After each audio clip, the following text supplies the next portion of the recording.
সংযুক্ত আরব আমিরাতে ৩০ লাখের বেশি গাড়ি চলাচল করে। এগুলোর বেশিরভাগই ব্যক্তিগত গাড়ি। গাড়ির পরিচর্যা, ধোয়া ও বিভিন্ন যন্ত্রাংশের যোগান দিচ্ছে গাড়ি মেরামতকারী প্রতিষ্ঠানগুলো। সময়ের সাথে পাল্লা দিয়ে বাড়ছে এসব প্রতিষ্ঠানের ব্যবসাও।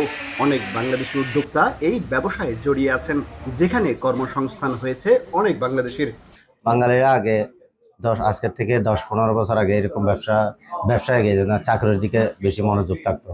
এখন সবসময় একটু খেয়াল করে যে আগে যাওয়ার জন্য, একটু এগিয়ে যাওয়ার জন্য, মানে ব্যবসা বাণিজ্যের দিকে। এসব ব্যবসায় স্থানীয়দের সঙ্গে যৌথভাবে বিনিয়োগ করছেন বাংলাদেশি ব্যবসায়ীরা।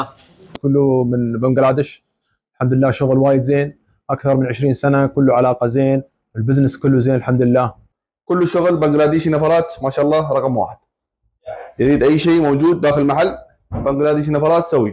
বাঙালিরা থার্ড পজিশনে আছে এই আমিরাতে, এবং এটার যে অ্যাক্সেলারেশন, এটা বেশি দিন দেরি নেই, বাঙালিরা সেকেন্ড পজিশনে চলে যাবে ইন এভরি সেক্টরে।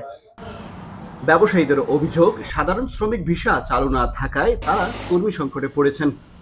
কর্মজীবন, শ্রমিক এবং দক্ষতা সাথে আমাদের এর সাথে আমরা যে কাজগুলো আমরা করে যাচ্ছি, ভিসাটা না করার মাধ্যমে আমরা আজকে বাংলাদেশটা আমরা আজকে ওদের দূরতে আমরা পিছিয়ে পড়ে আছি।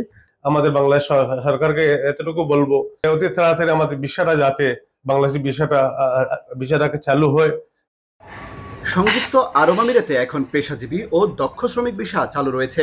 সাধারণ শ্রমিক ভিসা চালু হলে এই ব্যবসা ঘুরে দাঁড়াবে বলে আশা উদ্যোক্তাদের। কামরুল হাসান, জনি, এখন সংযুক্ত আরব আমিরাত।